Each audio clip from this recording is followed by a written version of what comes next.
आज हम शुरू कर रहे हैं rules for image formation of convex mirror.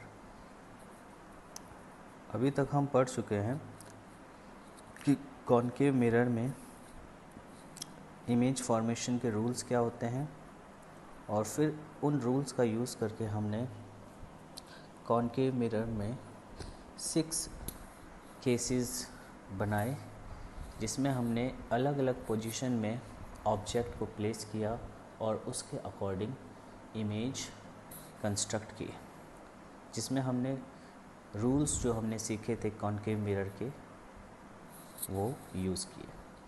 तो अब हम कर रहे हैं वही चीज़, लेकिन अब ये किस पे कर रहे हैं हम? कॉन्वेक्स मिरर पे। तो सबसे पहले जैसे कि कॉन्केव मिरर में किया था हमने, पहले रूल समझेंगे और रूल समझने के बाद फिर हम रे डायग्राम्स बनाएंगे इमेज फॉर्मेशन के। तो सबसे पहले रूल्स। तो फर्स्ट रूल है,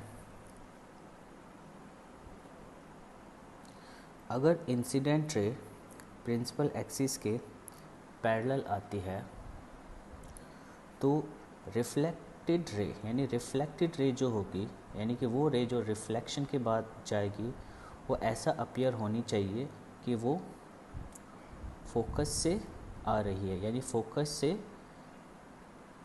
डाइवर्ज कर रही है। तो ये है इंसिडेंट रे जो प्रिंसिपल एक्सिस के पैरेलल है, रिफ्लेक्शन के बाद ऐसे अपीयर हो रहा है, ये फोकस से आ रही है। तो ये है पहला रूल, ठीक है। इंसिडेंट रे प्रिंसिपल एक्सिस के पैरेलल, रिफ्लेक्टेड रे फोकस से अवे, या ऐसा अपीयर हो रहा है that it is coming from focus या डाइवर्जेस फ्रॉम फोकस। इसके बाद सेकंड रूल,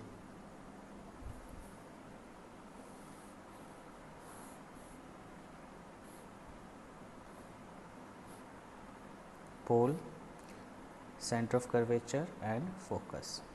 एक चीज़ और ध्यान रखो, जो कॉन्वेक्स मिरर होता है उसमें ऑब्जेक्ट तो इस साइड रखेंगे हम, यानी कि रिफ्लेक्टिंग सरफेस की साइड, लेकिन कॉन्वेक्स मिरर में जो फोकस है, सेंटर ऑफ कर्वेचर है, वो मिरर के बिहाइंड होते हैं। वो मिरर के बिहाइंड यानी कि उसके अंदर होते हैं, उसके पीछे होते हैं, ठीक है। तो ऑब्जेक्ट के अपोजिट साइड में होते हैं, जबकि कॉन्केव मिरर में ऑब्जेक्ट भी इधर ही होता है और सेंटर ऑफ कर्वेचर और फोकस भी इसी मिरर के लेफ़्ट साइड में होता है। जैसे ये मिरर है तो इसके इधर लेफ़्ट साइड और इस मिरर के इधर राइट साइड, ठीक है। इस तरह से भी हम इसको समझ सकते हैं। तो अब रूल नंबर 2 है, और हाँ, इस फोकस को हम प्रिंसिपल फोकस तो कहते ही हैं। इसके अलावा हम कह सकते हैं कि कॉन्वेक्स मिरर का जो फोकस होता है वो वर्चुअल होता है, क्योंकि ये मिरर के इनसाइड है, यानी कि उसके पीछे है। वर्चुअल वर्ल्ड में वहाँ पे लाइट कभी पास हो ही नहीं सकती, वहाँ लाइट कभी जा ही नहीं सकती, क्योंकि मिरर से लाइट अंदर नहीं जा सकती, उससे टकरा के वापस मुड़ जाएगी, रिफ्लेक्ट कर जाएगी। इसलिए ये जो फोकस है ये वर्चुअल जगह में है, वर्चुअल फोकस कहलाएगा। तो अब आ जाते हैं रूल पे। रूल ये है, इस बार जो इंसिडेंट रे है वो किसकी तरफ डायरेक्टेड है? फोकस की तरफ।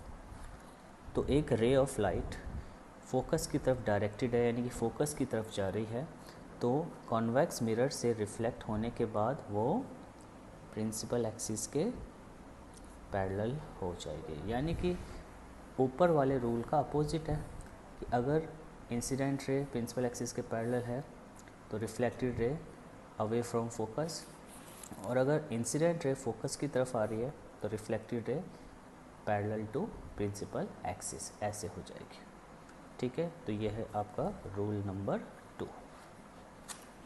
देखो फिर समझ लो, फोकस की तरफ आ रही है, इसको अगर हम आगे देखते तो ये फोकस पे आके देखते, लेकिन इससे आगे तो लाइट आ ही नहीं सकते, मिरर पे यहीं पे रिफ्लेक्शन हो जाएगा और ये पैरेलल टू प्रिंसिपल एक्सिस हो जाएगा। यहाँ पे भी, हाँ, अब यहाँ पे भी अगर आप देखना चाहो, ये है पॉइंट ऑफ इंसिडेंस।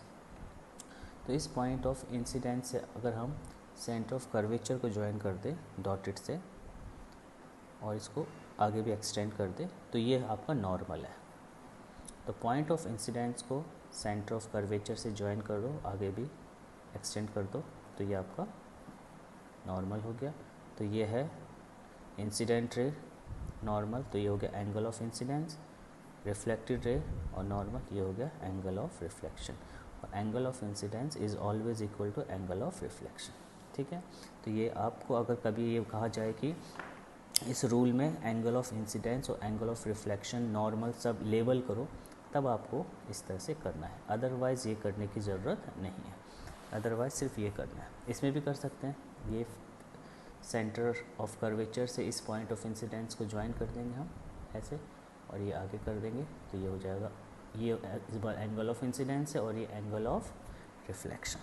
ठीक है, लेकिन जब हम रूल यूज़ करते हैं सिर्फ किसके ध्यान रखेंगे, ये इंसिडेंट रे रिफ्लेक्ट होने के बाद अवे फ्रॉम फोकस, ये इंसिडेंट रे फोकस की तरफ आ रही, रिफ्लेक्ट होने के बाद प्रिंसिपल एक्सिस के पैरेलल। तो अब आते हैं रूल नंबर 3 में। रूल नंबर 3 में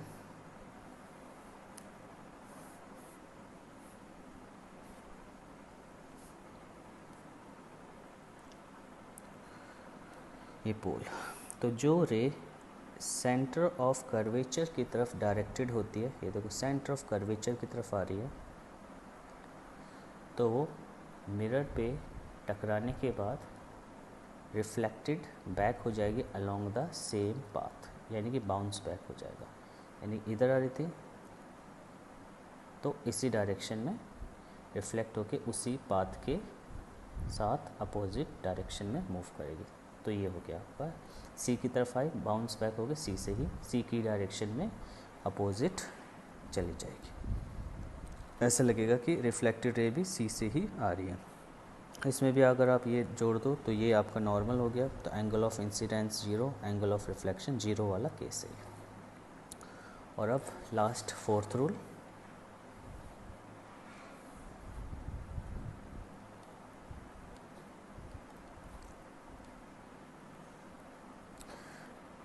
इस बार जो रे होती है वो प्रिंसिपल एक्सिस पे और पोल पे एक तरह से इंसिडेंट होती है, और प्रिंसिपल एक्सिस के साथ जितना एंगल बनता है उतना ही एंगल बनाते हुए रिफ्लेक्टेड रे पास करती है। तो ये तो बिल्कुल कॉन्केव में भी यही था पोल वाला केस, जितना एंगल जो इंसिडेंट रे, जो रे पोल पे आके इंसिडेंट होती है, तो वो प्रिंसिपल एक्सिस के साथ जो एंगल बनाएगी उतना ही एंगल बना के रिफ्लेक्ट होके वो चली जाएगी। तो ये आई और आर तो हमेशा इक्वल होते ही है। तो ये है आपके 4 रूल। और अब हम बनाएंगे रे डायग्राम। अच्छी बात है कि इसमें सिर्फ हमारे 2 ही रे डायग्राम है, कॉन्केव में 6 थे, इसमें सिर्फ 2 है। तो रे diagrams of image formed by convex mirror। तो स्टार्ट करते हैं। पहला case, when object is placed at infinity, यानी कि ऑब्जेक्ट कहाँ प्लेस किया हुआ है, इन्फिनिटी पे। ठीक है, तो हम बनाएंगे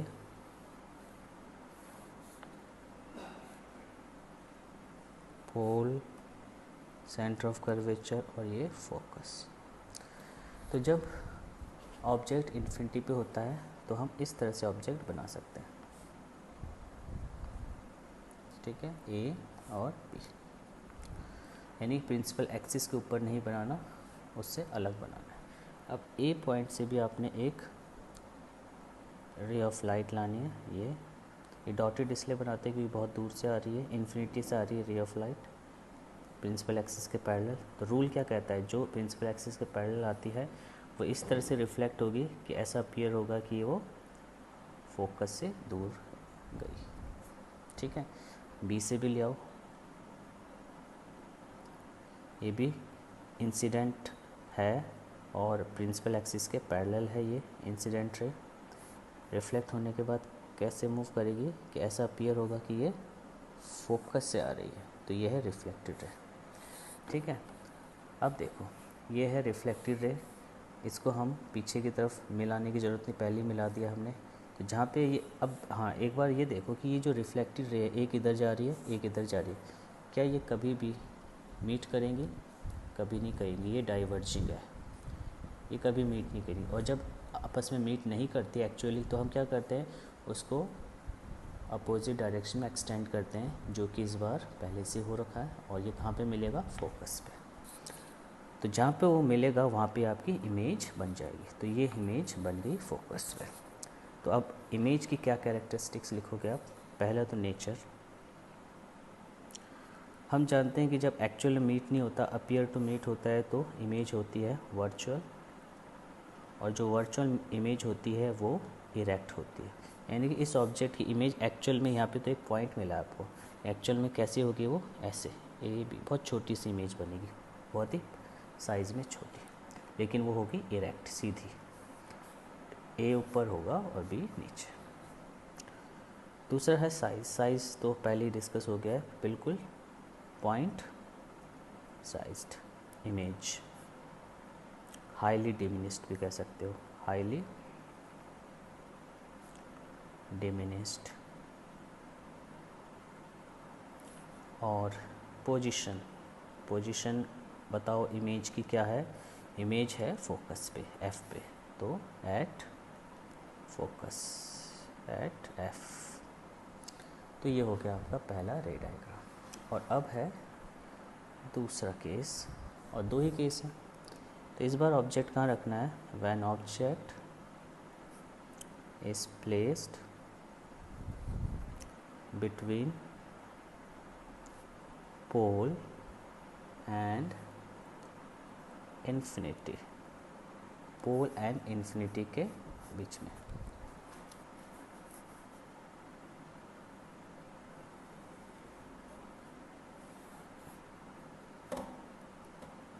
पोल, सेंटर ऑफ कर्वेचर, और ये बिल्कुल बीचों बीच, पोल और सेंटर ऑफ कर्वेचर के बीचों बीच फोकस। तो इस बार ऑब्जेक्ट पोल और इन्फिनिटी के बीच में, इन्फिनिटी का साइन ये होता है, कहीं पे भी हो सकता है। तो हम पोल और इन्फिनिटी के बीच तो कहीं पे भी ले सकते हैं, और यहाँ पे भी ले सकते हैं। तो हम यहाँ पे ले चाहे यहाँ पे लें, बात एक ही है। तो ये हमने बना दिया ऑब्जेक्ट ए बी। तो ये ऑब्जेक्ट प्रिंसिपल एक्सिस के ऊपर बनाना है, क्योंकि ये मिरर के पास है।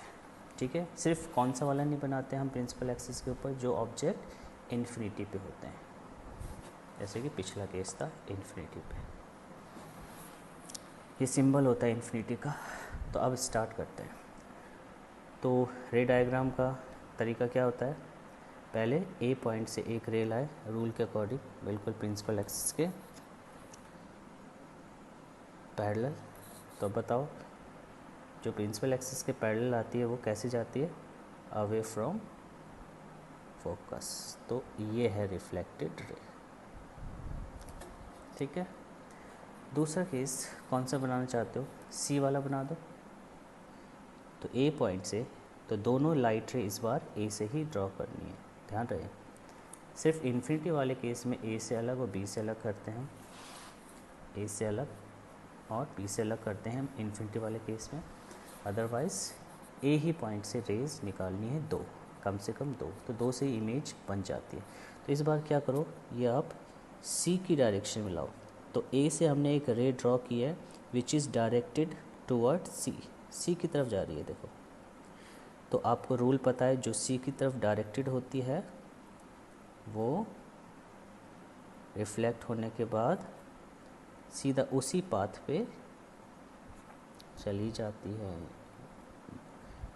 अपोजिट डायरेक्शन बाउंस बैक करती चलेगी सीधा। तो अब बताओ, रिफ्लेक्टेड रेज ये है ना, तो जब ये अपीयर टू, ये बताओ ये एक्चुअली मीट करेंगे? नहीं। ये देखो, ये दोनों की दोनों लाइट रे डाइवर्ज कर रही है। तो हम अब इसे पीछे की तरफ एक्सटेंड करते हैं। ये वाली हमने पहले एक्सटेंड कर ली थी, ये वाली भी कर देते हैं। और ये कहाँ जाएगी ये पता ही होगा आपको, सी से, सी की तरफ ही आ रही थी, तो और सी से अवे ही ये बाउंस बैक हो गई थी अपोजिट डायरेक्शन में। तो ये सी पे ला के आपने जोड़ देना। अब बताओ कहाँ पे इंटरसेक्शन हुआ? यहाँ पे। जो डॉटेड लाइन है वो यहाँ पे इंटरसेक्ट कर रही है, तो ये होगा आपका ए डैश, और यहाँ से आप एक परपेंडिकुलर खींचोगे लेकिन डॉटेड, और ये होगा आपका बी डैश, और ये बन गई इमेज। ठीक है, तो इमेज डॉटेड क्यों बनाए, क्योंकि जब एक्चुअल में लाइट रेज नहीं मीट कर रही, रिफ्लेक्टेड रेज जो रिफ्लेक्ट होने के बाद जो लाइट रेज है उन्हें ही हम रिफ्लेक्टेड लाइट रेज कहते हैं, जब वो एक्चुअल में मीट नहीं करती तो वर्चुअल इमेज बनती है। अगर एक्चुअल में मीट करती है, जो कि कॉन्केव में हम देख सकते हैं, वो रियल इमेज होती है। जब एक्चुअल में मीट नहीं करती और बल्कि हम पीछे डॉटेड करके इमेज बनाते हैं, तो वो इमेज जो भी बनेगी वो वर्चुअल होगी और वो मिरर के इनसाइड होगी, मिरर के बिहाइंड होगी। खुद यहाँ पे देखो इन्फिनिटी वाले केस में भी जो इमेज बनी है वो मिरर के अंदर बनी है, मिरर के बिहाइंड बनी है, और इसमें भी। ठीक है, तो अब देखो इसके कैरेक्टरिस्टिक्स लिखें अगर, तो नेचर तो आपको पता लग ही गया है, वर्चुअल है और इरेक्ट है, सीधी है। साइज़ छोटी है तो डिमिनिश्ड लिखो। ऑब्जेक्ट के कंपैरिजन में ऑब्जेक्ट एरिया, इमेज एरिया छोटी है, डिमिनिश्ड है। और पोजीशन है देखो पी और एफ, पोल और फोकस के बीच में, तो बिटवीन पी यानी पोल एंड फोकस, ये इमेज की पोजीशन हो गई। और इस तरह से आपके रे डायग्राम कंप्लीट कॉन्वेक्स मिरर के। दो ही केस थे। तो देखो कॉनकेव मिरर में कितने केस होते हैं, 6। कैसे, सबसे पहले हम ऑब्जेक्ट कहाँ रखते हैं, इन्फिनिटी पे, फिर इन्फिनिटी से थोड़ा पास लाते हैं सी के बियॉन्ड, फिर सी पे, फिर सी और फोकस के बीच में, फिर फोकस में, फिर फोकस और पोल के बीच में। 6 केस हो गए। अब इसमें ये जो एफ़ और सी थे, यानी कि फोकस और सेंटर ऑफ कर्वेचर थे, वो लेफ़्ट साइड में नहीं है, जिस तरफ ऑब्जेक्ट रखते हैं उस साइड नहीं है, बल्कि उसकी अपोजिट साइड में है। इसलिए इस बार तो सिर्फ 2 ही केस बने। एक केस ऑब्जेक्ट कहाँ पे है, इन्फिनिटी पे, ये वाला केस इन्फिनिटी पे ऑब्जेक्ट, और इमेज कहाँ बनी है, फोकस पे, वर्चुअल। अब ऑब्जेक्ट दूसरा केस क्या है, ऑब्जेक्ट कहाँ पे है, कहीं पे भी, बस इन्फिनिटी पे ना हो, पोल और इन्फिनिटी के बीच में कहीं पे भी, चाहे यहाँ पे हो बिल्कुल पास, यहाँ पे, यहाँ पे, यहाँ पे, बस इन्फिनिटी पे ना हो। तो बिटवीन का है, तो बिटवीन इन्फिनिटी एंड पोल कहीं पे भी हो, तो आपका केस यही बनेगा कि इमेज बनेगी वर्चुअल, इरेक्ट, और साइज़ होगा ऑब्जेक्ट के कंपैरिजन में छोटा, और पोजीशन होगी पोल और फोकस के बीच में ही कहीं पे। तो इसलिए सिर्फ 2 ही केस बनेंगे। तो आपने जो भी पढ़ा उसको अगर इन्फॉर्मेशन को कलेक्ट करें, हम कंबाइन करें, तो हमने देखा कॉनकेव मिरर में 6 केसेस थे, 6 केसेस थे। ठीक है, तो जिसमें से 5 केसेस में जो इमेज थी वो कैसी थी, रियल एंड इन्वर्टेड। लेकिन जो 1 केस था, इसे ज़रूर मेंशन करेंगे, ऑब्जेक्ट कहाँ रखा था, बिटवीन पोल एंड फोकस वाला, देख लेना इसको। जब पोल और फोकस के बीच था ऑब्जेक्ट, तो इस केस में इमेज कैसी थी, वर्चुअल, इरेक्ट, साइज़ भी बड़ा था, एनलार्ज्ड, ये सब चीज़ें थी। ठीक है, वहीं कॉन्वेक्स मिरर में 2 केस,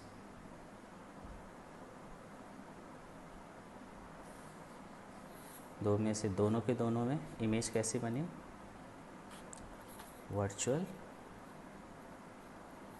और इरेक्ट, और साइज़ दोनों में ही क्या था, साइज़ छोटा, डिमिनिश्ड। एक में हाईली डिमिनिश्ड था, एक में डिमिनिश्ड।